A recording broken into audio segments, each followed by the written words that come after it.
जो 1885 में एक स्कूल टीचर थे, और अपने मरने से 13 साल पहले वो ऐसी चीज करके चले गए जिसे आप आज तक पढ़ रहे हैं, और अब हमेशा पढ़ा जाएगा उनको, क्योंकि वो 13 साल पहले ऐसा कुछ ऑब्जर्व करके चले गए जिसकी वजह से अमर हो गए। नाम क्या था उनका? बामर। ये तो बिल्कुल लास्ट का नाम है, जोनस ऐसे करके कुछ नाम है उनका पूरा। ठीक है, तो लास्ट में उनके नाम में आता है बामर, तो उनके नाम पे बहुत फेमस चीज आपने कुछ पढ़ रखी है। आई होप केमिस्ट्री में आपने पढ़ी होगी। क्या क्या पढ़ रखा है आपने? ये नाम सुना है आपने पहले कभी? हाँ, बताइए, बताइए।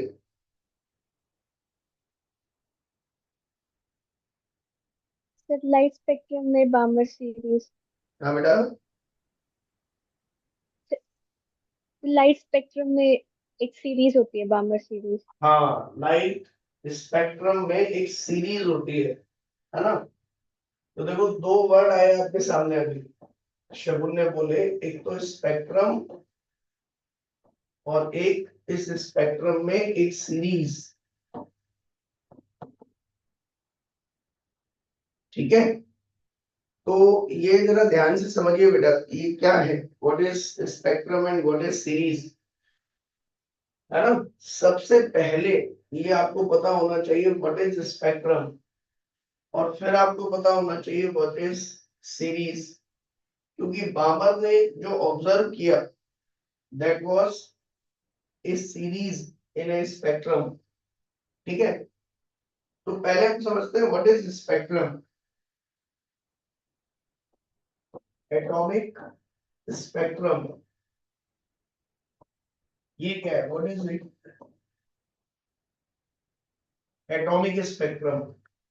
देखिए ध्यान से, let me show you this. Exactly ये होता क्या है? कितने लोगों ने आपने स्पेक्ट्रम देखा है एटम का एक्चुअल में? What is atomic, what do we mean by atomic spectrum? बताइए, क्या होता है? What is atomic spectrum?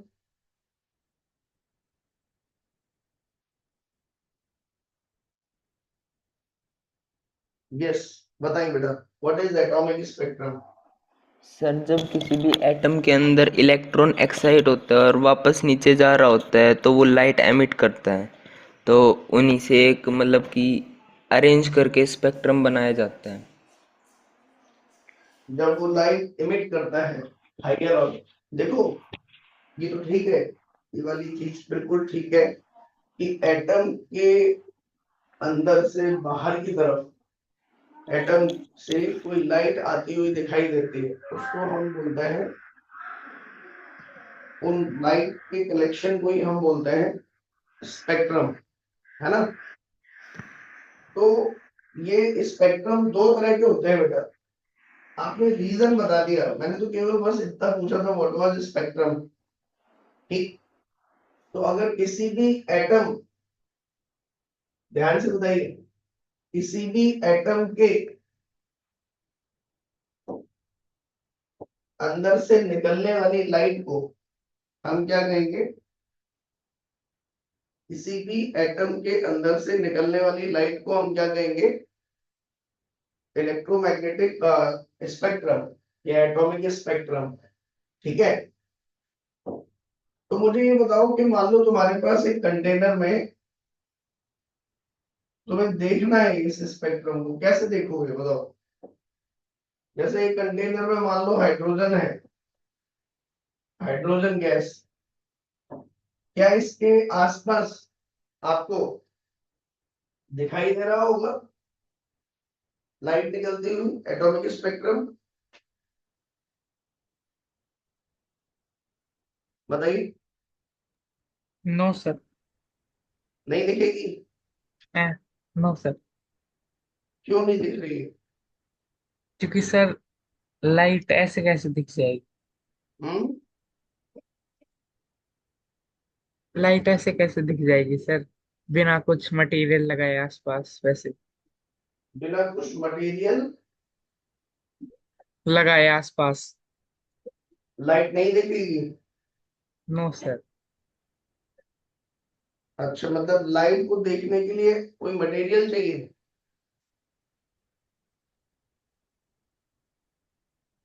नमन नहीं पता। आंसर। हाँ बताओ। सर उसके लिए एनर्जी देनी पड़ेगी एटम को। उसके लिए एनर्जी देनी पड़ेगी एटम को। मतलब नमन का कहना ये है कि सर कुछ ना कुछ अच्छा थोड़ी देर के लिए ना मैं आपसे थोड़ा पीछे ले चलता हूँ। मैं आपको इस वाले टाइम में थोड़ी देर के लिए आप सब भूल जाओगे, आपको कुछ पता भी है। ये सब जो आपको पता है ना पहले से कि एटम है, इलेक्ट्रॉन में कूदेगा, जंप करेगा, इधर उधर जाएगा, ये सब आप बता रहे हो क्योंकि आपको आपने ये पढ़ रखा है कि ऑर्बिट्स है, उनमें ट्रांजिशन होती है, ये है वो है ना।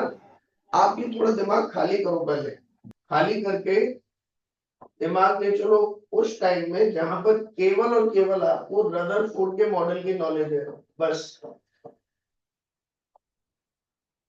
रदरफोर्ड के मॉडल की नॉलेज है। ठीक है, अपना दिमाग केवल और केवल कंफाइन करो रदरफोर्ड के मॉडल के नॉलेज तक। आपको इसके अलावा कुछ भी नहीं पता। केवल और केवल आपको क्या पता है कि रदरफोर्ड ने ये बताया है कि न्यूक्लियस सेंटर में है और इलेक्ट्रॉन अलग अलग ऑर्बिट्स में, अलग अलग रेडियस की ऑर्बिट में मूव कर सकता है, लाइक दिस। ये इलेक्ट्रॉन है, इस तरीके से मूव कर रहा है। इसके अलावा रदरफोर्ड ने और कुछ नहीं बताया। केवल और केवल उसने बस यही बताया कि जो इलेक्ट्रॉन्स हैं वो अलग अलग रेडियस की ऑर्बिट में मूव कर सकते हैं। उसने इनफैक्ट यहां तक बता दिया, उसने यहां तक भी बता दिया कि इन इलेक्ट्रॉन्स की अगर मैं काइनेटिक एनर्जी कैलकुलेट करूं, पोटेंशियल एनर्जी कैलकुलेट करूं और टोटल एनर्जी कैलकुलेट करूं,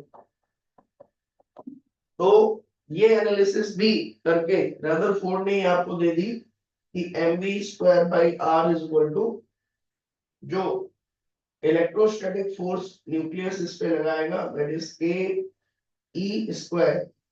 हाइड्रोजन एटम के लिए उसने इसको स्टडी किया, या हाइड्रोजन लाइक एटम भी उसने नहीं किया। उसने तो हाइड्रोजन हाइड्रोजन के लिए एक्सप्लेन करके बता दिया। ये जैसे पहला कि एक ही पॉजिटिव चार्ज है और इलेक्ट्रॉन नेगेटिव चार्ज है, तो के Q1 Q2 by are square. तो यहाँ से आर कैंसिल। तो जो काइनेटिक एनर्जी का एक्सप्रेशन बना that was e square upon 8 pi epsilon naught r. और जो पोटेंशियल एनर्जी का एक्सप्रेशन बना that is minus e square upon 4 pi epsilon naught r. और जो टोटल एनर्जी का एक्सप्रेशन बना minus e square upon 8 pi epsilon naught r. तो Rutherford ने अपने मॉडल में ज्यादा से ज्यादा बस इतना ही बताया था कि अगर कोई इलेक्ट्रॉन न्यूक्लियस के चारों तरफ रिवॉल्व कर रहा है तो उसकी टोटल एनर्जी इस एक्सप्रेशन से गिवन है, हाइड्रोजन एटम के चारों तरफ। और काइनेटिक एनर्जी ये है, पोटेंशियल एनर्जी ये है, और ये टोटल एनर्जी नेगेटिव है, जस्ट लाइक अ सोलर सिस्टम। इसीलिए ये एक बाउंडेड सिस्टम है। और इस इलेक्ट्रॉन को रिलीज करने के लिए हमें इतनी एनर्जी इलेक्ट्रॉन को देनी पड़ेगी। तो हर इलेक्ट्रॉन की जिस भी ऑर्बिट में वो होगा उसके करस्पॉन्डिंग कुछ एनर्जी होगी, और उतनी एनर्जी जब बाहर से उसको मिल जाएगी तो वो उस ऑर्बिट को छोड़ के फ्री हो जाएगा। उसने तो ये भी नहीं कहा था कि उस ऑर्बिट से दूसरी ऑर्बिट में चला जाएगा ना, उसने ये भी नहीं कहा। कुछ नहीं बताया, उसने बस केवल इतना कह दिया कि ये है काइनेटिक एनर्जी, ये है पोटेंशियल एनर्जी और ये है टोटल एनर्जी। और जब भी कोई ऑर्बिट में कोई इलेक्ट्रॉन होगा तो उसकी टोटल एनर्जी ये होगी। इतनी एनर्जी जब आप उस इलेक्ट्रॉन को, क्योंकि देखो सोलर पैनल समझो आप, जो सोलर सिस्टम है, क्या उसमें कभी ऐसा होता है कि अर्थ अपनी ऑर्बिट को छोड़ के दूसरी ऑर्बिट में चली जाए या दूसरी ऑर्बिट से इस ऑर्बिट में आ जाए? तो जब सोलर सिस्टम में ऐसा नहीं हो रहा था तो उसने भी इस चीज को डिस्कस ही नहीं किया, ना ही सोचा कि ऐसा भी हो सकता है कि कोई इलेक्ट्रॉन अपनी ऑर्बिट छोड़ के दूसरी ऑर्बिट में चला जाए या दूसरी से पहली में आ जाए। उसने कहा कि नहीं, बस इन्हीं में मूव करते रहेंगे, वो कोई ट्रांजिशन ट्रांजिशन कुछ नहीं होता, या तो छोड़ के ही चला जाएगा एटम को, बाहर ही आ जाएगा, या वहीं पे मोशन करता रहेगा। तो केवल इतनी नॉलेज के साथ जब ये देखा गया कि हमारे पास उस समय, याद हो आपको, ध्यान समझिए, हमारे पास जब किसी एटम का सैंपल है, एटम का सैंपल, ठीक है, मान लो हाइड्रोजन गैस रखी हुई है, ठीक, और उस हाइड्रोजन गैस के आसपास, ध्यान से सुनना बेटा, मान लो ये एक कंटेनर में हाइड्रोजन गैस भरी हुई है,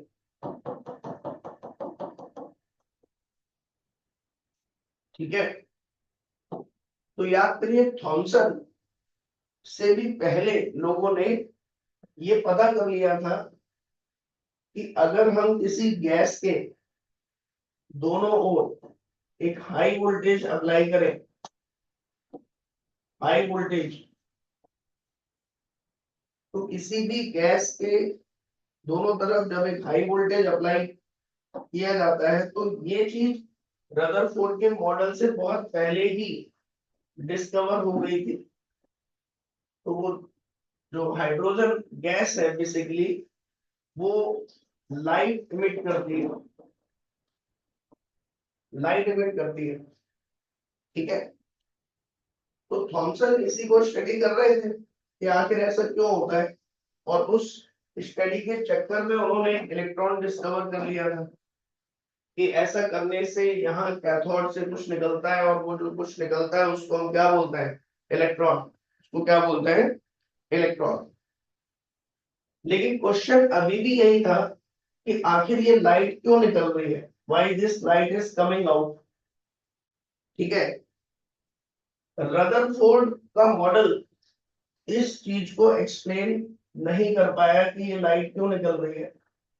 रदरफोर्ड से लोगों ने पूछा कि आपने एटम के बारे में स्ट्रक्चर बता दिया है, और ये बताइए कि जब इस कैथोड रे ट्यूब में हमने वोल्टेज अप्लाई किया तो यहां से एक इलेक्ट्रॉन निकला, और ये इलेक्ट्रॉन इस एटम से टकराया होगा जाकर, तो आखिर इस इलेक्ट्रॉन और एटम के कॉलिजन के दौरान ऐसा क्या हो रहा है जिससे ये लाइट निकल रही है, this light is coming out. तो रदरफोर्ड इसके बारे में कुछ भी नहीं बता पाए, ठीक है। सो ये पहला लिमिटेशन बना रदरफोर्ड का कि he was not able to explain, he was not able to explain the discrete line spectrum या एटॉमिक स्पेक्ट्रम, कि भाई एटॉमिक स्पेक्ट्रम क्यों बन रहा है, ठीक है। ये जो लाइट बाहर आ रही है ये क्यों आ रही है, रदरफोर्ड इसके बारे में कुछ भी एक्सप्लेन नहीं कर पाए कि इलेक्ट्रॉन का एटम के साथ जब कॉलिजन हो रहा है तो उस कॉलिजन के होने से लाइट क्यों बन रही है, ठीक है। तो ये एक मार्केट में चलने लग गया कि भाई रदरफोर्ड का मॉडल नहीं एक्सप्लेन कर सकता है इसको। तो फिर उसी सीरीज में एक साइंटिस्ट हुए जिनका नाम था बामर, और वो इस स्पेक्ट्रम को, इस लाइट को बहुत क्लोजली ऑब्जर्व करने लगे। उन्होंने कहा कि आखिर देखो तो कि इस लाइट में होता क्या है, तो शायद उस लाइट को क्लोजली ऑब्जर्व करके मैं कुछ बता पाऊं कि आखिर ये लाइट जो निकल रही है वो उसकी क्या कैरेक्टरिस्टिक है, उसमें कौन कौन सी रेडिएशंस है, उसकी वेवलेंथ क्या है। तो उसको एनालाइज किया किसने, बामर ने। और कैसे एनालाइज किया बामर ने, विद द हेल्प ऑफ, उस समय एक डिवाइस आती थी, ठीक है, मतलब ये भी तो है कि इसको कैसे देखा होगा, तो उस समय एक डिवाइस आती थी, ये तब तक डेवलप हो गई थी, स्पेक्ट्रोमीटर, स्पेक्ट्रोमीटर, ठीक है।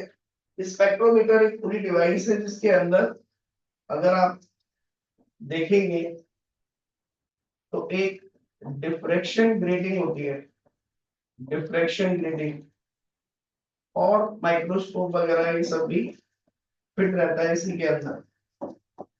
मतलब वो क्या करते हैं कि आने वाली इस लाइट को सबसे पहले इस तरीके की एक डिफ्रैक्शन ग्रेटिंग होती है जिसमें छोटी छोटी स्लिट्स बनी होती हैं, याद है?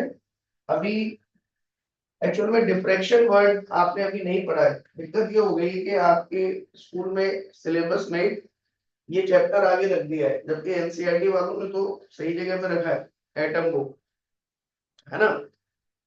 एटम को पढ़ाने से पहले आपको डिफ्रैक्शन पढ़ाया जाता है, फिर डिफ्रैक्शन पढ़ाने के बाद आपको ड्यूअल नेचर पढ़ाया जाता है ऑफ लाइट, और फिर लाके आपको ये पढ़ाया जाता है एटॉमिक स्ट्रक्चर।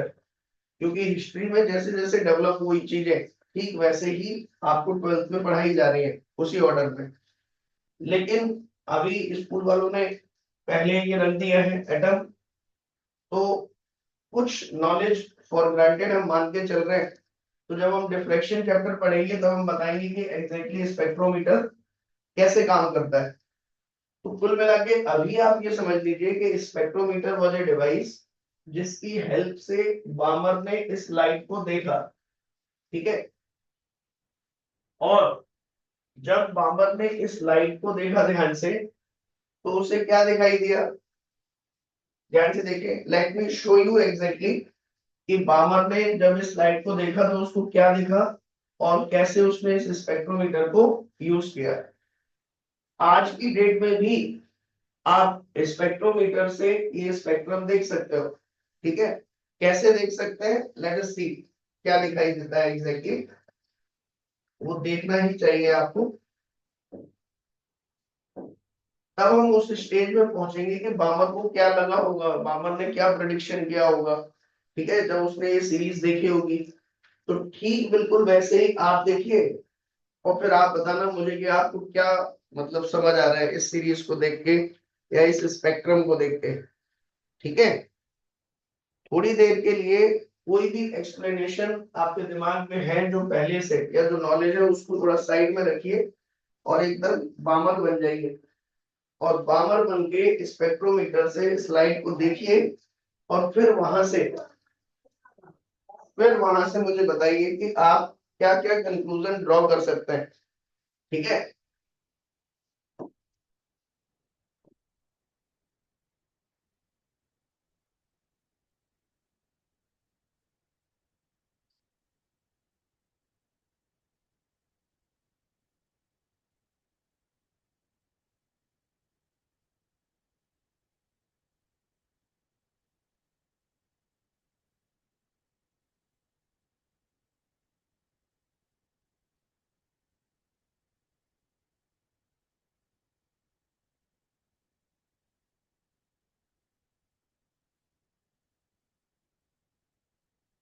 देखिए,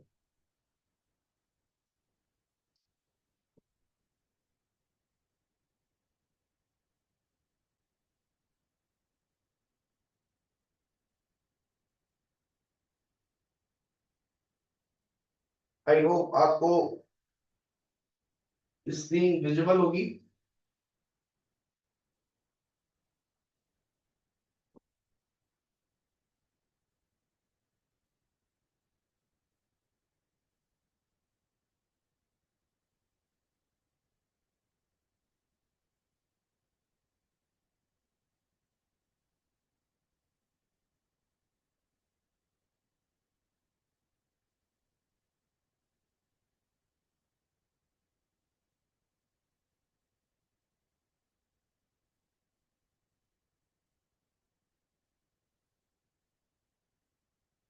देखो ये जो सर हाथ में ले रहे हैं इसको बोलते हैं diffraction grating. This is known as diffraction grating, जो एग्जैक्टली स्पेक्ट्रोमीटर के अंदर होती है। तो ये जूम क्यों नहीं हो रहा है?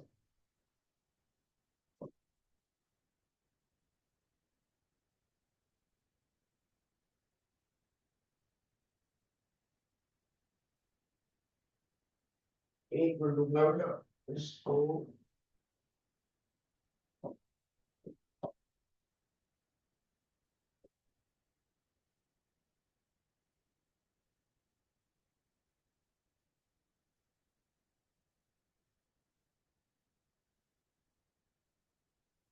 चलो, आई होप आपको दिख रहा होगा ये, है ना?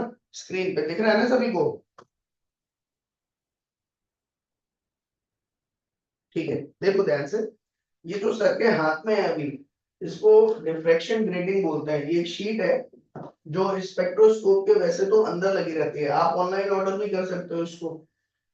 ये कोई ऐसी नॉर्मल प्लास्टिक की शीट नहीं है, इसके अंदर डिफ्रैक्शन ग्रेटिंग बनी रहती है।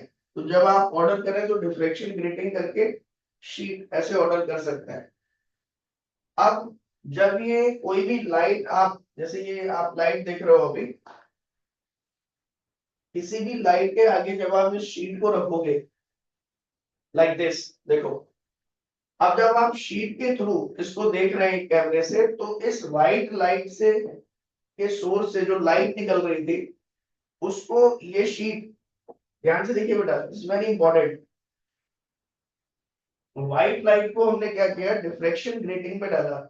और डिफ्रैक्शन ग्रेटिंग का काम क्या होता है कि जो भी व्हाइट लाइट आ रही है, उसके अंदर जितने भी कलर्स हैं, उनको अलग अलग करके, रिजॉल्व करके, ठीक है, जितने भी तरह के डिफरेंट डिफरेंट कलर्स आ रहे थे, उन सभी को रिजॉल्व करके इस तरीके से अलग अलग दिखाना।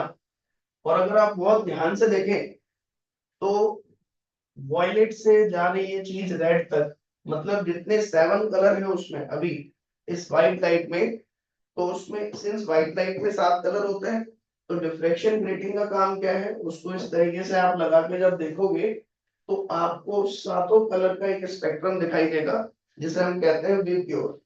ठीक है, तो स्पेक्ट्रम को ऑब्जर्व इस तरीके से किया जाता है, लाइक दिस। ठीक है, तो पहली चीज तो हम अब इस डिफ्रैक्शन ग्रेटिंग का यूज करने वाले हैं किसी भी एटम से बाहर जो रेडिएशन आ रही है उसको ऑब्जर्व करने के लिए। ठीक है, और वो दिखेगा इस तरीके से स्पेक्ट्रम, लाइक दिस। ठीक है, तो ये तो एक सिंपल व्हाइट लाइट पर हम अप्लाई कर रहे हैं, तो उस दिखा दिया सातों कलर है, और इसीलिए इसको हम बोलते हैं कंटिन्यूअस स्पेक्ट्रम। ठीक है, कंटिन्यूअस स्पेक्ट्रम क्यों? क्योंकि इसमें सभी वेवलेंथ पॉसिबल है। अब आप ध्यान से देखिए, मरकरी के स्पेक्ट्रम को देखना चाह रहे हैं हम। इस ट्यूब में मरकरी भर रखी है हमने, ये गैस ट्यूब है, इसके अंदर मरकरी का सैंपल भरा हुआ है, और अब हम इसको इलेक्ट्रिसिटी देंगे तो फिर ये मरकरी अपने अंदर से लाइट को क्या करेगी, इमिट। और जब लाइट को इमिट करेगी, ठीक है, तो फिर उस लाइट को हम ऑब्जर्व करेंगे इसी डिफ्रैक्शन ग्रेटिंग के थ्रू। ठीक है, तो ये हमने पूरी तरीके से अंधेरा कर लिया, और ये हमने जैसे ही इलेक्ट्रिसिटी दी तो मरकरी इस कलर में जो है लाइट इमिट कर रही है। ठीक है, गैस ट्यूब को जैसे ही आपने इलेक्ट्रिसिटी दी, वो जो गैस है उसके अंदर वो लाइट इमिट कर रही है। अब इस स्पेक्ट्रम को, इस बेसिकली लाइट को हम एनालाइज करना चाहते हैं डिफ्रैक्शन ग्रेटिंग के थ्रू। ठीक है, कि आखिर इसके अंदर क्या दिखाई दे रहा है। तो जब हम इसके आगे डिफ्रैक्शन ग्रेटिंग लगा रहे हैं, I hope now you can see, जब आपने डिफ्रैक्शन ग्रेटिंग लगाई तो आपको ध्यान से देखिए, इसके साइड में एक तो वॉयलेट दिखाई दे रहा है और एक ग्रीन दिखाई दे रहा है। मतलब इसके स्पेक्ट्रम में केवल वॉयलेट कलर की वेवलेंथ दिखाई दे रही है आपको, और एक ग्रीन कलर की वेवलेंथ। तो ये कंटिन्यूअस स्पेक्ट्रम नहीं है। देखो, वॉयलेट के जस्ट बाद काफी जगह डार्कनेस है और फिर ग्रीन आ रहा है, तो इसका मतलब it is not a continuous spectrum. इसको बोलते हैं discrete spectrum, discrete line spectrum. ठीक है, so this is how you can see the spectrum. ठीक है, लाइक दिस। तो बाबर ने तो हालांकि हाइड्रोजन का सैंपल स्टडी किया था, तो हम लास्ट में भी इस पे देखेंगे कि हाइड्रोजन का स्पेक्ट्रम एग्जैक्टली कैसा है। ये आपका, let me go on directly for hydrogen, nitrogen sample हो गया, नाइट्रोजन के बाद नाइट्रोजन नाइट्रोजन नाइट्रोजन,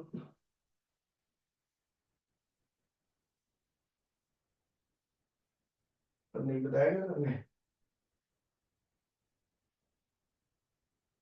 अब देखो जैसे ये नाइट्रोजन का सैंपल है, तो अलग अलग गैसेस लिए हैं और उनके लिए स्पेक्ट्रम बताए हैं सर ने, ठीक है। अब जैसे नाइट्रोजन के लिए देखिए, रेड कलर दिख रहा है, ये कलर है, ये कलर है। तो इस तरीके से आप अलग अलग स्पेक्ट्रम्स देख सकते हैं किसी भी एटम के लिए, ठीक है। ये है हाइड्रोजन का स्पेक्ट्रम। आई थिंक ये शायद, यस, ये एग्जैक्टली आपका किसका स्पेक्ट्रम है, हाइड्रोजन का। देखिए ध्यान से, this spectrum is for hydrogen, जो आपके एनसीईआरटी में बना हुआ है, ठीक है। तो जब हाइड्रोजन गैस को आप इलेक्ट्रिसिटी देंगे और फिर उसको डिफ्रैक्शन ग्रेटिंग से देखेंगे, तो इस तरीके का स्पेक्ट्रम बामर ने सबसे पहली बार देखा। उसने देखा कि एक रेड कलर की वेवलेंथ निकल रही है, फिर बहुत गैप के बाद यहां पर एक दूसरी वेवलेंथ निकल रही है, फिर उसके बाद एक दूसरी वेवलेंथ निकल रही है। तो ये जो उसने देखा कि अलग अलग वेवलेंथ जो दिखाई दे रही है उसको हाइड्रोजन के पास, तो उसने कहा कि ये चीज देखो, ये तो था स्पेक्ट्रम, और स्पेक्ट्रम के अंदर भी ऐसा नहीं है कि इरेगुलर वे में लाइट निकल रही हो। अगर आप ध्यान से पैटर्न देखें तो ये रेड है और ये फिर अलग कलर है, ये अलग कलर है। तो ये जो कॉम्बिनेशन है पूरा का पूरा, ध्यान से देखना बेटा, यहां से लेके यहां तक, तो बाबर ने बेसिकली ये चीज ऑब्जर्व की, दिस थिंग, और उसने कहा कि इसके स्पेक्ट्रम के अंदर मुझे कुछ स्पेशल वेवलेंथ दिखाई दे रही है, collection of wavelength, certain collection of wavelength. तो इन कलेक्शन को हम बोलते हैं सीरीज, ठीक है। उसने कहा हो सकता है इस स्पेक्ट्रम में और भी वेवलेंथ निकल रही हो, लेकिन हमें केवल जो आंखों से दिख रही है वो ये वाली सीरीज है। तो ये विजिबल रेडिएशंस है। ये कैसी रेडिएशन है आपकी, विजिबल। हो सकता है और भी रेडिएशंस निकल रही हों, लेकिन उन्हें हमारी आंखें नहीं देख पा रही हैं।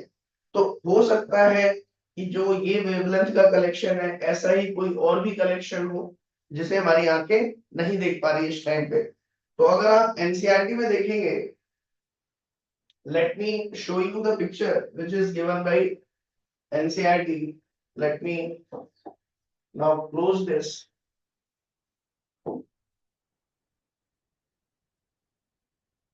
And अगर आप एनसीईआरटी में जाके देखेंगे आज की डेट में, तो एक्चुअल में कुछ इस तरीके से आपको दिखेगा। Let me show you this. देखो ये फुल स्क्रीन हो गया भाई, अब ये जाएगा कैसे।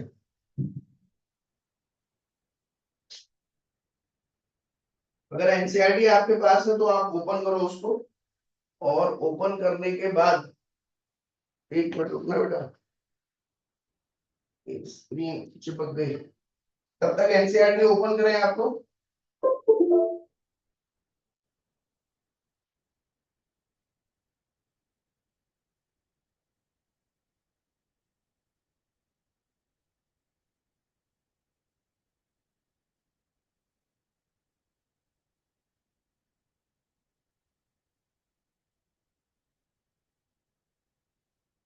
यस, देखो,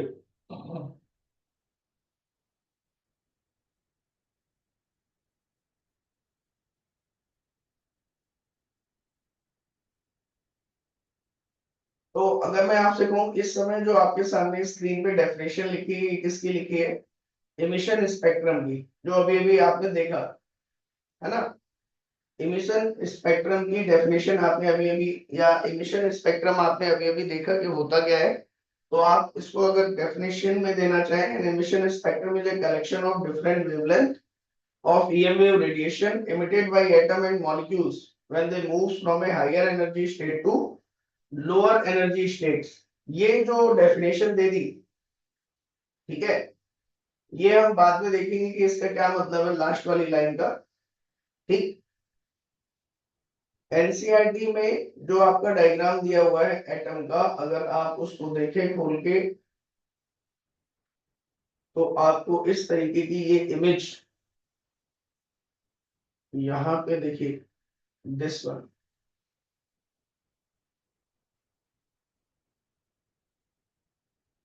देखिए, आई होप ये आपको विजुअल होगी। तो एक्चुअल में बामर ने जो ऑब्जर्व किया था शुरुआत में, दैट वाज दिस वन। और अगर आप देख सकते हैं यहाँ पर, जो सबसे राइट में जो लाइन दिख रही थी आपको, दिस वाज रेड, और फिर उसके बाद जो लाइट आपको दिखाई दे रही थी, that was this of colour. तो क्या ये आपने ऑब्जर्व किया इसी तरीके का स्पेक्ट्रम था कि नहीं था? अभी जो आप देख रहे थे, रेड था, उसके बाद ये था, फिर उसके बाद इस तरीके की चीजें थी। ठीक है ना? सो इस पूरे स्पेक्ट्रम में अगर आप ध्यान से देखें, तो अलग अलग कलेक्शन ऑफ वेवलेंथ है। जैसे यहां से लेके यहां तक एक कलेक्शन है। फिर ये तो बामर ने ऑब्जर्व की। फिर जब बामर ने ऑब्जर्व कर ली, तो लोग पीछे पड़ गए इनके कि हाँ यार, कुछ स्पेशल टाइप की वेवलेंथ निकलती है। तो फिर और भी साइंटिस्ट आ गए, पाश्चन आ गए, लाइमन आ गए, ब्रैकेट आ गए, पीफंड आ गए। तो ये अलग अलग साइंटिस्ट आए और इन्होंने धीरे धीरे इन रेडिएशंस को ऑब्जर्व किया हाइड्रोजन के स्पेक्ट्रम में। ठीक है, और जब इन्होंने इसको ऑब्जर्व किया और स्पेक्ट्रोमीटर यूज किया, स्पेक्ट्रोमीटर की हेल्प से बेसिकली बामर इन रेडिएशंस की वेवलेंथ को मेजर कर पाए।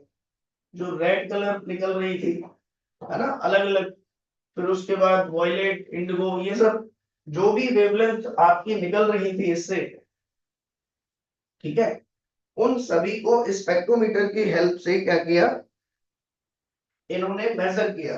जैसे आपकी सबसे पहली जो लाइन उन्हें दिखाई दी, फिर उसके बाद दूसरी लाइन, फिर उसके बाद दो और लाइन दिखाई दी इस तरीके से। तो जब उसने इस वाली रेड कलर की लाइट की वेवलेंथ को मेजर किया, तो वो मिली 656.3 नैनोमीटर। और उसने इस कलर की जो वेवलेंथ थी उसको एक स्पेशल नाम दिया, और वो नाम दिया एच अल्फा। हिस्टोरिकल डेवलपमेंट बता रहा हूं। देन दूसरी जो कलर की लाइन दिख रही थी उसको नाम दिया एच बीटा। और ये कुछ कुछ ब्लू और ग्रीन टाइप की थी इसका जो कलर था। और इसकी वेवलेंथ निकाली, तो वो निकल के आई 486.1। बेटा ये डेटा कैसे निकला? ये कैसे निकाला उसने? Using spectrometer. जो स्पेक्ट्रोमीटर डिवाइस है वो किसी भी रेडिएशन की वेवलेंथ कैलकुलेट करके आपको दे देता है। ठीक है, उसके अंदर डिफ्रेक्शन ग्रेटिंग होती है, और भी इंस्ट्रूमेंट होते हैं जिसकी हेल्प से आप कोई भी रेडिएशन उसके अंदर डालोगे, वो आपको उसकी वेवलेंथ दे देगा। ठीक है, देन फिर उसने तीसरी जब लाइट को स्टडी किया, तो उसकी वेवलेंथ आई आपकी 434.1 नैनोमीटर, और इसको नाम दिया उसने एच गामा। ठीक है, और फिर इस तरीके से वो स्टडी करता गया, और उसने एक चीज देखी कि जैसे जैसे लैम्डा डिक्रीज हो रहा है, जैसे जैसे लैम्डा डिक्रीज हो रहा है, इन दोनों के, इन लाइंस के बीच में सेपरेशन भी क्या हो रहा है, डिक्रीज। ये दूसरा ऑब्जर्वेशन उसने निकाला। और फिर उसने कहा कि कुछ ना कुछ रिलेशन होना चाहिए इन लैम्डा में। जैसे ये आपकी पहली लाइन थी, है ना, this was your first line. ध्यान समझना बेटा, ये जो स्पेक्ट्रम था आपका, ये जो हमें मिल रहा था, ये कैसे मिल रहा है और इसकी वेवलेंथ कैसे निकाले? तो उसने ऐसे माना कि ये पहली लाइन है, ये दूसरी लाइन है, ये तीसरी लाइन है, ये चौथी लाइन है। ठीक है, तो इसको n इक्वल टू ऐसे रैंडमली उसने मान लिया, this is n equal to 1, this is n equal to 2, this is n equal to 3, this is n equal to 4, ऐसे चलता चला जा रहा है। और उसने एक एम्पिरिकल रिजल्ट इस लैम्डा और इस n की वैल्यू में एक एम्पिरिकल फॉर्मूला दिया। मैंने कल आपको बताया था इसका क्या मीनिंग होता है, एम्पिरिकल फॉर्मूला का। What is the meaning of this? Empirical formula किसको बोलेंगे? ऐसा फॉर्मूला जो केवल और केवल किसी डेटा को ऑब्जर्व करके बनाया गया है, उसका कोई मैथमेटिकल थ्योरेटिकल प्रूफ नहीं है, बस उसने डेटा को केवल क्या किया है, एनालाइज। ठीक है, उसको हम बोलेंगे एम्पिरिकल फॉर्मूला। ठीक है, और एम्पिरिकल फॉर्मूला बामर ने जो दिया था सबसे पहले, एनसीईआरटी में ये नहीं किया मैंने, एक्चुअल में उसने जो फॉर्मूला दिया था उसकी वैल्यू थी 364.5 multiplied by n square upon n square minus 4। ये जो फॉर्मूला है आपका, दिस वाज डिराइव्ड बाय बामर, और ये वैल्यू है नैनोमीटर में। ठीक है, तो उसने कहा था कि मैंने जो स्पेक्ट्रम या जो सीरीज डिस्कवर की है, अगर आप उसमें n की वैल्यू चेंज करते चलो, और n कहां से रखना है, उसने ये भी बताया कि यहाँ पर n इक्वल टू 1 नहीं, मेरे इस फॉर्मूले में, सॉरी, अगर आपको मेरी जो सीरीज है उसकी पहली लाइन की वेवलेंथ पता करनी है, तो आपको मेरे इस फॉर्मूले में n की वैल्यू 3 रखनी पड़ेगी। मतलब पहली सीरीज जो मिलेगी एच अल्फा, वो मिलेगी n इक्वल टू 3 के करस्पॉन्डिंग। इसका कोई लॉजिक नहीं था, बस उसका ये एम्पिरिकल फॉर्मूला था। उसने कहा कि देखो मैंने एक सीरीज ढूंढी है, और उसकी वेवलेंथ अगर आपको पता करनी है, तो जो सबसे पहली रेडिएशन है, जिसको मैं एच अल्फा कह रहा हूँ, जो रेड कलर में है, उसको पता करने के लिए n इक्वल टू 3 रखना पड़ेगा। और अब आप कितना भी रखते जाओ, n equal to 4, n equal to 5 रखते चले जाओ, आपको धीरे धीरे सारी जो वेवलेंथ है वो मिलती चली जाएंगी। ठीक है, this was developed by बामर। Is that clear? बोलो, यहां तक चीज क्लियर है आपको? हाँ, लक्ष्य पूछ रहा है कुछ, बताइए, लक्ष्य बताओ। सर इसके अंदर जैसे आपने बताया था, जो बालमन था, इसने ये देखा था कि जैसे जैसे वेवलेंथ घट रही है, हाँ उस हिसाब से सेपरेशन भी घट रही है इनके बीच की। हाँ, तो इस फॉर्मूले में जब हम वैल्यू रखेंगे तो वो जैसे जैसे बढ़ेगी, वो थोड़ी थोड़ी बढ़ेगी। थोड़ी थोड़ी बढ़ेगी लैम्डा नहीं, इनके बीच का सेपरेशन, इनके बीच का सेपरेशन जो वो मेजर कर रहा है, वो स्क्रीन पे मेजर कर रहा है। उसका मतलब ये नहीं है कि लैम्डा के बीच का डिफरेंस है इनके बीच का सेपरेशन, वो तो स्क्रीन पे एक पैटर्न ऑब्जर्व हो रहा है। Okay sir, okay. समझे? इट डजंट मीन कि उनका जो लैम्डा है that is very near by. ठीक है ना? Yes sir. हाँ, और बताइए। चलिए, अब देखिए इसमें नेक्स्ट, इसके बाद फिर एक साइंटिस्ट आया आपके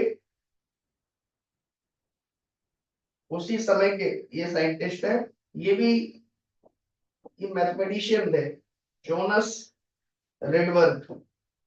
सुना है इनका नाम आपने? कैसी चीजें डेवलप हुई धीमे धीमे, वो बताना चाह रहा हूं मैं आपको। ये नाम सुना है आपने कहीं, रेडबर्ग? हाँ, सुन रखा होगा सभी ने। ठीक है, तो ये जो जोनस रेडबर्ग थे, इन्हें ये फॉर्मूला पता चला, कि भाई बामर ने इस तरह का कुछ दिया हुआ है, फॉर्मूला दिया हुआ है। तो इन्होंने कहा कि देखो ये जो फॉर्मूला है, पहली चीज तो बामर इस पूरी चीज को स्टडी कर रहे हैं लैम्डा के लिए। किसके लिए स्टडी कर रहे हैं? वेवलेंथ को मेजर करके वो रेडिएशन के बारे में प्रेडिक्ट कर रहे हैं, स्पेक्ट्रम को एक्सप्लेन कर रहे हैं रेडिएशन के बेसिस पे। ठीक है, ये वेवलेंथ के बेसिस पे। दूसरा, उन्होंने कहा कि ये जो फॉर्मूला है ये highly dependent on a integer 4, integer 4।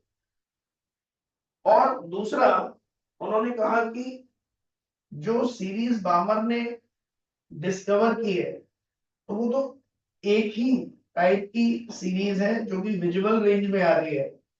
उनका क्या, जो विजुअल नहीं है, जो देखी नहीं जा सकते, तो उनके लैम्डा का भी फिर कुछ फॉर्मूला होगा। ठीक है, वो भी एक एम्पेरिकल रिजल्ट होगा। तो कल को भविष्य में अगर और भी सीरीज देखने को मिली तो हम उनको किस तरीके से उनके फॉर्मूले को बनाएंगे, है ना। इनफैक्ट बामर ने अपना फॉर्मूला दे दिया था, लाइमन ने अपना फॉर्मूला दे दिया था, पाश्चन ने अपना फॉर्मूला दे दिया था। तो करीब करीब 6-7 फॉर्मूले हो गए थे। तो लोग परेशान थे कि भाई इतने फॉर्मूले हुए जा रहे हैं, हर कोई एक नया दे रहा है। तो रिडबर्ग क्या चाहते थे कि एक तो जनरलाइज हो जाए ये लैम्डा का फॉर्मूला। ठीक है, लैम्डा का फॉर्मूला क्या हो जाए, जनरलाइज। ठीक, फिर उसको बामर भी यूज कर ले, लाइमन भी यूज कर ले, पाश्चन भी यूज कर ले, ब्रैकेट भी यूज कर ले, टीफन भी यूज कर ले। ठीक है, और दूसरा, हम जो ये अभी वेवलेंथ को मेजर कर रहे हैं, वेवलेंथ के मेजरमेंट में बहुत सारी एरर पॉसिबल थी, क्योंकि उस समय वेवलेंथ को मेजर करने के लिए जो डिवाइसेस यूज हो रहे थे उनमें एरर के चांसेस ज्यादा थे। तो उसने कहा कि हम इस स्पेक्ट्रम की वेवलेंथ मेजर ना करके कोई और चीज मेजर करें। जैसे रेड कलर की जो आपको दिखाई दे रही रेडिएशन, उसकी वेवलेंथ मेजर मत करो, उसकी एनर्जी मेजर कर लो। ठीक है, और एनर्जी मेजर करने के जो डिवाइस थे वो ज्यादा कंसिस्टेंट और ज्यादा एक्यूरेट थे। तो इसीलिए उसने कहा कि हम वेवलेंथ मेजर करने के बजाय एक नई चीज मेजर करेंगे जिसे नाम दिया गया वेव नंबर। वेव नंबर, क्योंकि वेव नंबर, किसी भी वेव का wave number was associated to energy of that wave. ठीक है, सो इसका जो फॉर्मूला है वेव नंबर का, अगर आपने पढ़ा होगा 2 pi by lambda. So he was interested in 1 by lambda, और 1 बाई लैम्डा जो है के फॉर्म में उसने अपना एक्सप्रेशन दिया और इस तरीके से जनरलाइज किया बामर के फॉर्मूले को। 1 by lambda is equal to R, 1 by 2 का स्क्वायर माइनस 1 बाई n का स्क्वायर। ध्यान से देखते चलिए बेटा। सो बामर का जो फॉर्मूला था उसको मॉडिफाई करके ये जो फॉर्मूला दिया गया, this was given by Rydberg, Jonas Rydberg. जिसमें लोगों ने पूछा कि भैया ये आर क्या है, तो उन्होंने कहा ये कांस्टेंट है, जिसको वैल्यू भी उन्होंने बताई। इसकी वैल्यू आप लोग ये लीजिए 1.097 इंटू 10⁻7। और इसको आज से हम बोलेंगे रिडबर्ग कांस्टेंट। इसको क्या बोलेंगे, रिडबर्ग कांस्टेंट। ठीक है, और ये जो आर है, अब आप ये पूछ सकते हैं कि ये रिडबर्ग ने कैसे निकाला, ये वैल्यू कैसे निकाली सर। बहुत सिंपल है, उसने तो केवल मैथमेटिकली रीअरेंज किया चीजों को। ये फोकस क्या हो गया, स्क्रीन ब्लर क्यों हो रही है, ब्लर हो रही है ना स्क्रीन, आई डोंट नो क्यों हो रही है।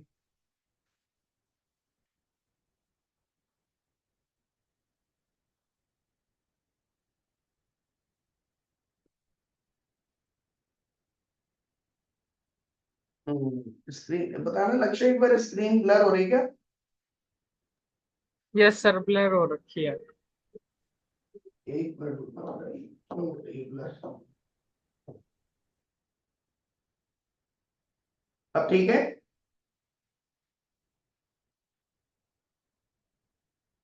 हाँ ठीक है, देखो तो ये आर की वैल्यू निकालना कोई बड़ी चीज नहीं थी।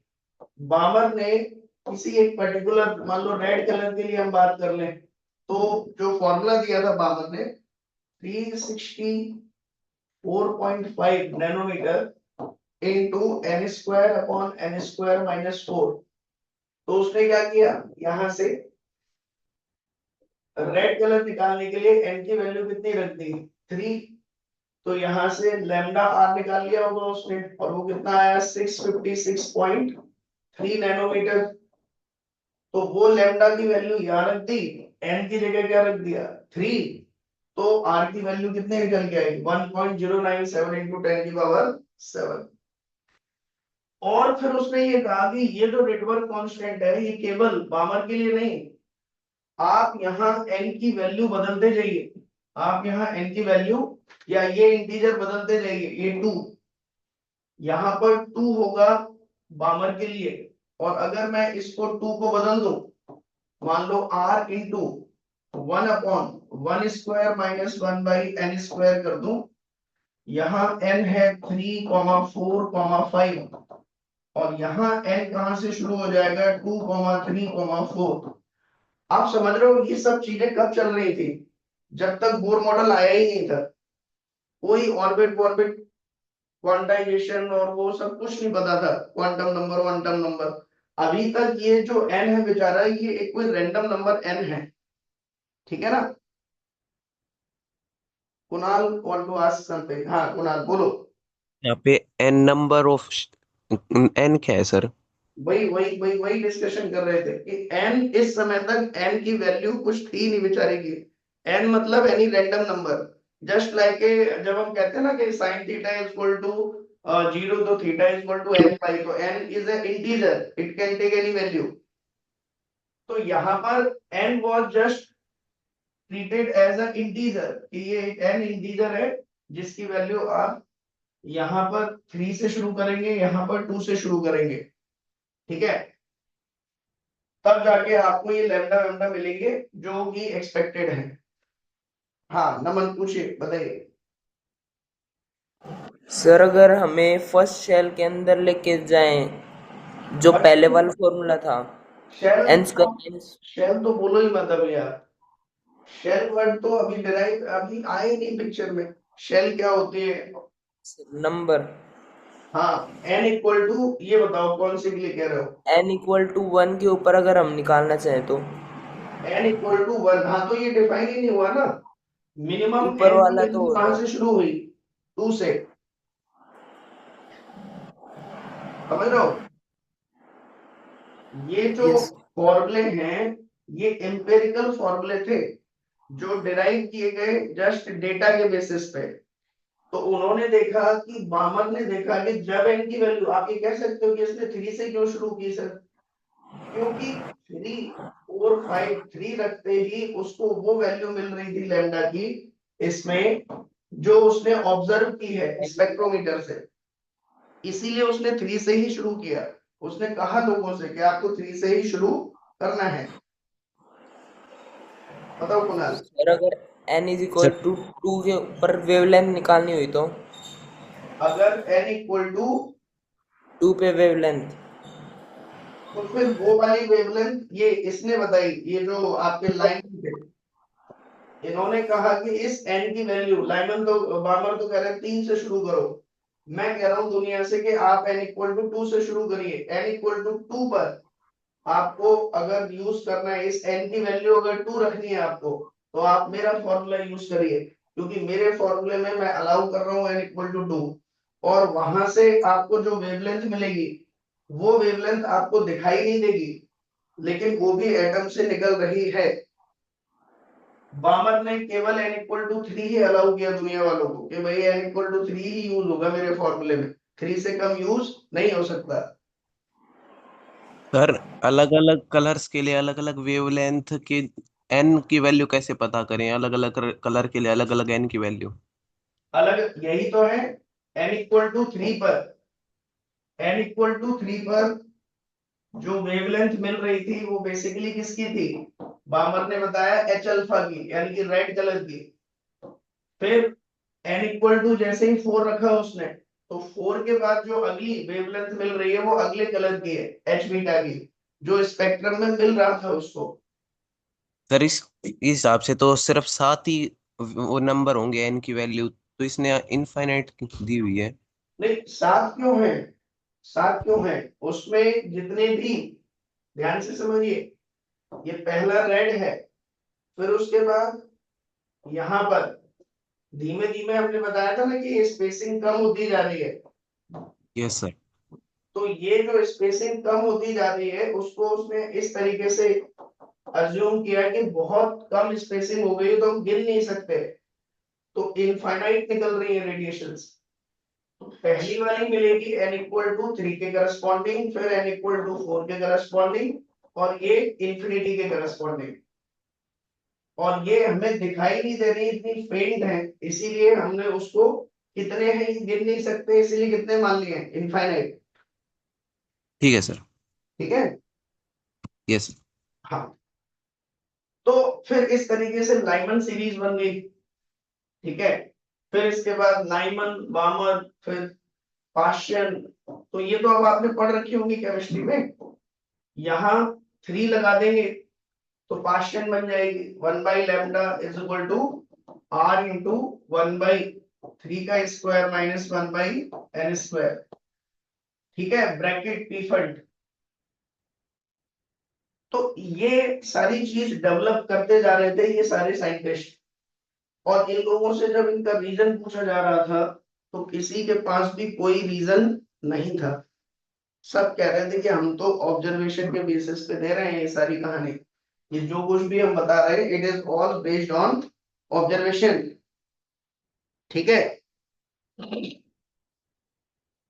It was all based on,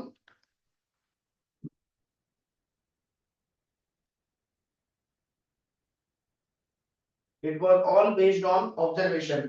एक चीज और जरा देखो ध्यान से, ये जो रिडवर्क कांस्टेंट है, अगर आपने देखा होगा तो इसकी दो वैल्यूज देखने को मिलती हैं, ऐसे दो सिंबल देखने को मिलते हैं, आर एच और आर इंफिनिटी, आर एच और are infinity. I don't know आपने देखा है कि नहीं, कितने लोगों ने इसकी दो वैल्यूज देखी है रिडवर्क कांस्टेंट की, कभी कभी कहीं पे कुछ दे रखी होती है, कहीं पे कुछ, थोड़ा स्लाइट वेरिएशन होता है रिडवर्क कांस्टेंट की वैल्यूज में, क्या किसी ने ऑब्जर्व किया है?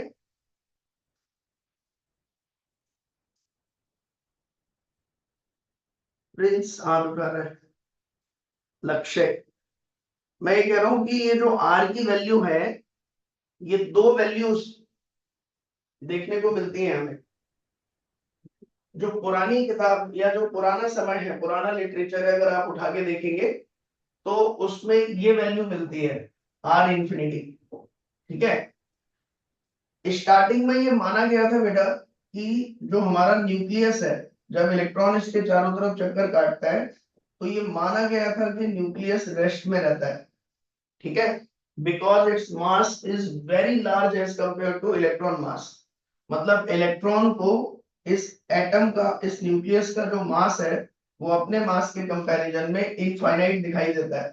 तो अगर ये बहुत ज्यादा भारी होगा तो ये रेस्ट में होगा, और इसको रेस्ट में मानते हुए जो आर की वैल्यू है उसको हम बोलते हैं, रिडवर्क कांस्टेंट को हम बोलते हैं आर इंफिनिटी। लेकिन बाद में जब ये स्टडी हुई तो ये देखा गया कि न्यूक्लियस भी थोड़ा सा मोशन करता है अपनी जगह पर, ये हम पढ़ेंगे आगे इस चैप्टर में, atomic structure when nucleus motion is considered. तो उस समय जो रिडवर्क कांस्टेंट की वैल्यू है वो हम डिफरेंट लेते हैं, दैट इज आर एच। ठीक है, थोड़ा सा मॉडिफिकेशन करते हैं रिडवर्क कांस्टेंट में। तो हमेशा याद रखिए, कभी भी अगर आपको रिडवर्क कांस्टेंट इस तरीके से लिखा हुआ दिखाई दे रहा है, मतलब वो ये माना गया है कि न्यूक्लियस को रेस्ट में मान के है, और अगर ऐसे लिखा हुआ है कहीं, इसका मतलब इस वाले कांस्टेंट में न्यूक्लियस के मोशन का इफेक्ट भी इंक्लूडेड कर दिया गया है। क्या ये बात क्लियर हुई आपको? बताइए जल्दी, जल्दी बताइए बेटा। हाँ, लक्ष्य है, बताओ। तो फिर इन दोनों की वैल्यू में क्या क्या चेंज आता है? कुछ नहीं, न्यूमेरिकल वैल्यू में थोड़ा सा डिफरेंस है, न्यूमेरिकल वैल्यूज में। मैं आपको डेटा सेट मतलब आप चेक भी कर सकते हो, what are the two different values of Rydberg constant RH and R infinity. तो इनकी वैल्यूज में थोड़ा सा डिफरेंस है न्यूमेरिकल वैल्यूज में, और कुछ भी नहीं। ठीक है, ओके सर। चलो अब आप ध्यान से देखिए। अब हम आ जाते हैं, तो अब आपको समझ आ गया होगा कि रदरफोर्ड का जो मॉडल था उसके सामने क्या क्या चैलेंजेस थे। ठीक है, पहला चल अच्छा, इसी समय तक क्या डेवलप हो गई थी, ईएम वेव थ्योरी भी डेवलप हो रही थी धीरे धीरे। भाई ये लाइमन पामर तो लगे ही थे एटॉमिक स्पेक्ट्रम को एनालाइज करने में, और ईएम वेव थ्योरी भी साथ ही साथ डेवलप हो रही थी। और ईएम वेव थ्योरी में लोग कहां तक पहुंच गए कि चार्ज अगर रेस्ट में है तो वो इलेक्ट्रिक फील्ड बनाता है, चार्ज अगर कांस्टेंट वेलोसिटी से चल रहा है तो वो मैग्नेटिक फील्ड बनाता है, और चार्ज अगर ऑसिलेट या एक्सेलरेट कर रहा है तो वो ईएम वेव रेडिएशन बनाता है। ईएम वेव रेडिएशन मतलब वो लाइट बनाने लगता है, एनर्जी बनाने लगता है। ठीक है, तो एनर्जी निकालने लगता है, और जो ये एनर्जी निकलती है इसकी जो फ्रीक्वेंसी है वो फ्रीक्वेंसी किसके इक्वल होती है, इस चार्ज के ऑसिलेशन की फ्रीक्वेंसी के इक्वल, इस चार्ज के ऑसिलेशन की फ्रीक्वेंसी के इक्वल। ठीक है, तो ये ऑसिलेशन की जो चार्ज की फ्रीक्वेंसी होगी वही निकलने वाली लाइट की भी फ्रीक्वेंसी होगी। इतना डेवलप हो चुका था ईएम वेव थ्योरी। ठीक है, आप देखो क्या क्या चैलेंज आए होंगे, आप चैलेंज कर सकते हो, बताओ रदरफोर्ड के मॉडल को। बताओ बेटा, आप खुद चैलेंज करो, क्या क्या चैलेंज है रदरफोर्ड के सामने, बताइए क्या दिक्कत है रदरफोर्ड के मॉडल में। ये इलेक्ट्रॉन घूम रहा है इसके चारों तरफ, बताओ, आप करो चैलेंज, बताइए क्या क्या चीजें एक्सप्लेन नहीं कर सकता है। एक मौका लक्ष्य को मिलेगा, बताओ लक्ष्य। Atomic spectrum. ये स्पेक्ट्रम को एक्सप्लेन नहीं कर पा रहा है, एटॉमिक स्पेक्ट्रम। मान लो मैं रदरफोर्ड हूं, ठीक है, आपने मेरे से कहा कि एटॉमिक स्पेक्ट्रम एक्सप्लेन करो, ये रेडिएशन क्यों निकल रही है। ठीक है, अब देखो आज आपने पूछा, अब मैंने पूरी दिन रात लगाई, मैंने कहा यार एटॉमिक स्पेक्ट्रम निकल रहा है, एटॉमिक स्पेक्ट्रम क्या है। और मैंने देखा कि ईएम वेव थ्योरी वाले लोगों ने बता रखा है कि जब भी कोई चार्ज ऑसिलेट करता है तो उससे ईएम वेव स्पेक्ट्रम निकलता है। तो मैंने देखा अपने मॉडल में, मैंने कहा यार ये इलेक्ट्रॉन जो है ऑसिलेट तो कर रहा है, देखो एक्सेलरेटेड है सर्कल के चारों तरफ। तो अगर ये इलेक्ट्रॉन सर्कल के में एक्सेलरेटेड है, ऑसिलेट कर रहा है, बार बार अपनी पोजीशन रिपीट कर रहा है, तो मैं ये कह सकता हूं कि अगर ये ऑसिलेटेड है तो इसीलिए निकल रहा है ये ईएम वेव रेडिएशन। क्या दिक्कत है, क्योंकि ईएम वेव थ्योरी कह रही है कि अगर चार्ज एक्सेलरेटेड है तो वो अपने अंदर से रेडिएशन निकालेगा। तो जो रेडिएशन बाहर आ रही है एटम की, I am putting a point कि वो इस इलेक्ट्रॉन के एक्सेलरेशन की वजह से आ रही है, और ये रीजन है उनकी रेडिएशंस का। तो कैसे काउंटर करोगे आप, बताओ, क्या आप सेटिस्फाइड हो इस एक्सप्लेनेशन से। क्यों लक्ष्य नहीं बता सर। है। सर फिर वो ठीक है। सही है, हो गए सेटिस्फाइड आप।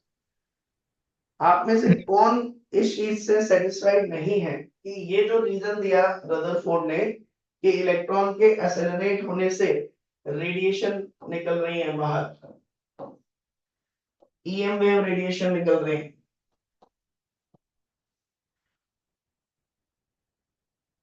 बताइए, बताओ शगुन।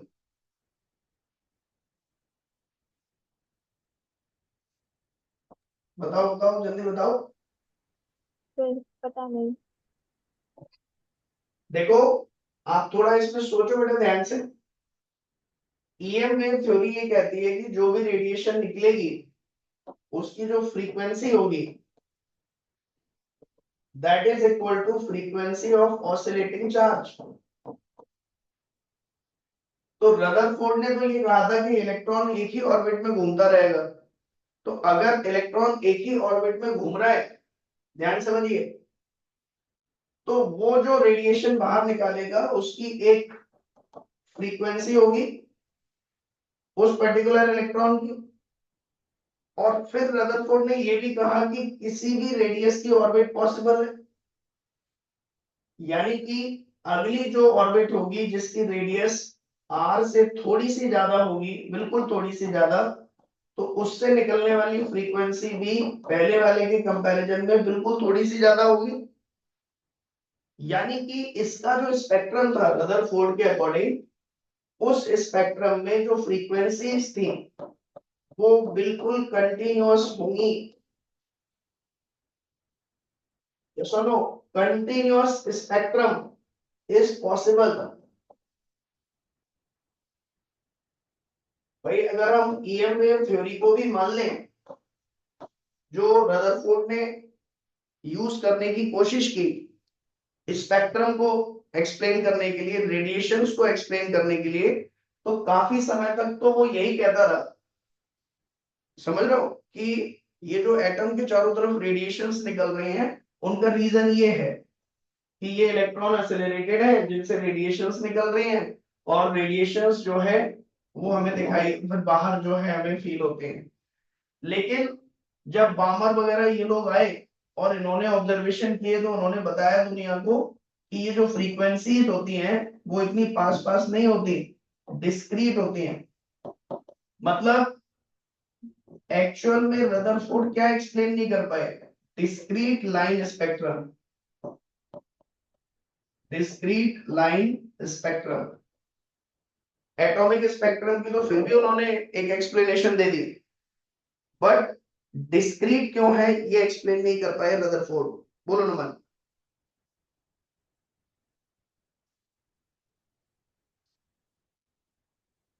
नमन, you want to say something? Sir time हो गया मीटिंग का, दूसरी मीटिंग आ गई। अभी है। चलिए तो हम एक लिमिटेशन अभी देख पाए कि रदरफोर्ड जो एक्सप्लेन नहीं कर पाए, that was discrete line spectrum. ठीक है, इसके बाद जो दूसरी लिमिटेशन है, और उस लिमिटेशन के बाद जो अब नया मॉडल है that was of Bohr model. और जब हम बोर मॉडल शुरू करेंगे तो उसमें हम कुछ ऐसी चीज देखेंगे बेटा जो आपको खूब बढ़िया लगेगी। बताइए नमन, बताओ। सर आप सुबह कह रहे थे ना सरप्राइज था कुछ। वो सरप्राइज ले- अभी, हाँ वो सरप्राइज अभी बोर मॉडल में जाके मिलेगा आपको। एक्चुअल में कुछ ऐसी चीज डेवलप हुई है कल रात में, ठीक है, जो कि बहुत ही इंटरेस्टिंग हो सकती है, और उसको आज देखेंगे, करेंगे, डिस्कस करेंगे टीचर कम्युनिटी में भी और आप लोगों की क्लास में भी। ठीक है, आजकल क्या है, फ्री है ना माइंड, तो खूब सोच रहा है दिमाग, सोच रहा है, तो कुछ ऐसी चीज आपकी निकली है जो आपको अगली क्लास में थोड़ा सा जानने को मिलेगी। और तब तक ठीक है, वेट ही कर सकते हैं हम लोग। ठीक है, आप अगली क्लास में जाइए और अगली जो भी क्लास हमारी होगी उसमें हम डिस्कस करेंगे रदरफोर्ड का मॉडल, लिमिटेशन और फिर बोर मॉडल। ठीक है, चलो टेक केयर, बाय बाय।